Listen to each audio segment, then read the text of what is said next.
اگر آپ یہ 3 چیزیں بچپن میں ہی بچوں کو سکھا دیتے ہیں، ان کے ذہنوں میں راسخ کر دیتے ہیں، تو اللہ کی رحمت سے امید ہے کہ وہ صحیح رخ پر رہیں گے۔ تو پہلی چیز سچ بولنا، نماز پڑھنا اور خدمت خلق، دوسروں کی خدمت کا جذبہ، یہ بچپن سے ہی پیدا کیا جاتا ہے۔ بچپن کا یہ ماحول، بچپن کی جو تربیت ہے، بچے کو جب 4-5 بہن بھائی ہیں، ابھی سے ہی اس کے ذہن میں دوسروں کا خیال رکھنے کا جذبہ ڈالا جائے اور اس کو ترتیب بتائی جائے اور سمجھائی جائے۔ مثال کے طور پر بچے کو آپ کوئی چیز دیتے ہیں تو آپ یہ کہیں کہ آپ باقیوں بہن بھائیوں کے ساتھ آپ شیئر کر لیں۔ اب اس کے دماغ میں یہ بات ہے، اب ہوتا کیا ہے کہ چیز علاحدہ دے دی جاتی ہے، کوئی پتہ ادھر کھینچ رہا ہے، کوئی ادھر کھینچ رہا ہے۔ اب اس کی وجہ سے کیا ہوتی ہے، اس کی وجہ سے آہستہ آہستہ ان کے اندر لالچ آتی ہے اور خود غرضی پیدا ہوتی ہے۔ جب آپ ایک چیز دے کر، یا کبھی بچوں کو پیسے دینے ہیں تو کبھی بڑے بیٹے کو بیٹی کو دے دیا کہ باقیوں میں بھی آپ تقسیم کر دیں، اس سے یہ ہوگا کہ آہستہ آہستہ اس کے دماغ میں یہ، اور یہی پھر جا کر کے بڑی عمر میں بھی، اور پھر جب بڑے ہو جاتے ہیں تو پھر زمینوں کے جھگڑے، مکانوں کے جھگڑے وہ تب ہوتے ہیں کہ بچپن سے ہی نفسا نفسی اور ایک قسم کی لالچ یوں سکھا دی جاتی ہے۔ اور پھر یہ ہے کہ خدمت خلق، دوسروں کی خدمت کا جذبہ، کسی کا کام بٹا دیا، گھر میں سامان لا کر دیا۔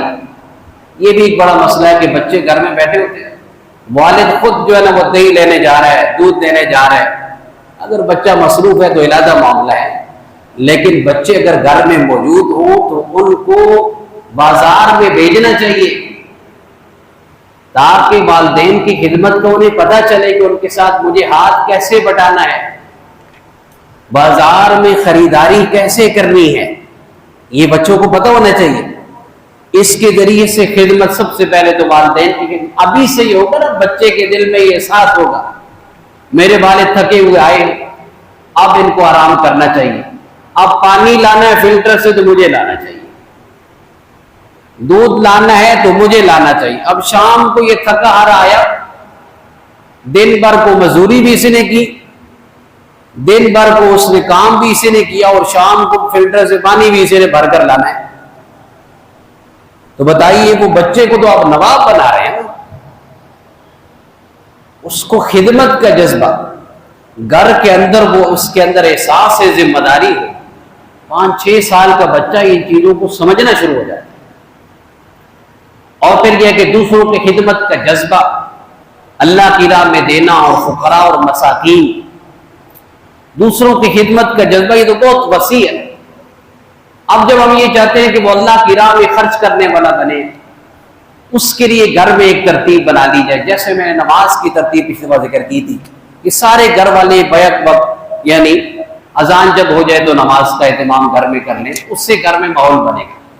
اب خدمت خلق کا جذبہ، بچوں کے اندر دینے کا جذبہ کیسے پیدا ہوگا،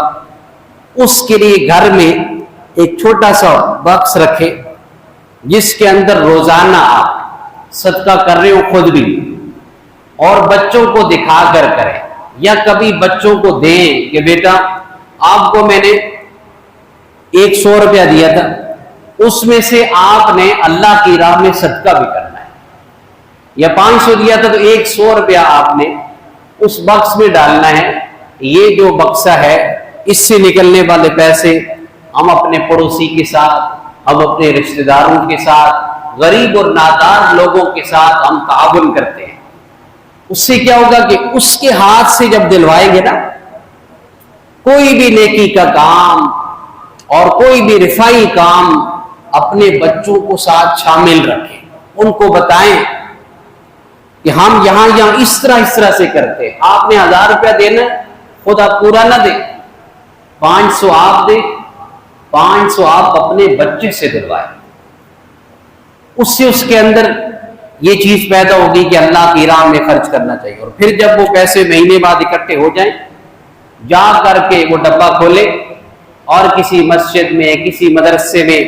اور کسی بھی غریب اور نادار کو جا کر اس کے سامنے پکڑا کر آئیں، اس کے ذریعے سے اس کے اندر خدمت خلق کا جذبہ پیدا ہو۔ اور بھی بہت ساری چیزیں، لیکن کم از کم یہ دو کام، ایک تو گھر کے کاموں میں بچوں کو پورے طریقے پر اپنے ساتھ شامل رکھیں، اور دوسرا یہ ہے کہ صدقہ خیرات، ظاہر ہے جتنے بھی رفائی کام ہے، فلاحی کام ہے، تو اس کے لیے پیسہ خرچ کرنا پڑتا ہے، یا کبھی خود جا کر کے کوئی کام کرنا پڑتا ہے، خدمت کرنی پڑتی ہے، تو یہ بچوں کو ساتھ ساتھ چلائیں گے تو تب جا کر کے ان کی تربیت اور ان کی طبیعت خدمت خلق والی بنے گی۔ یہ تین باتیں ہو گئی۔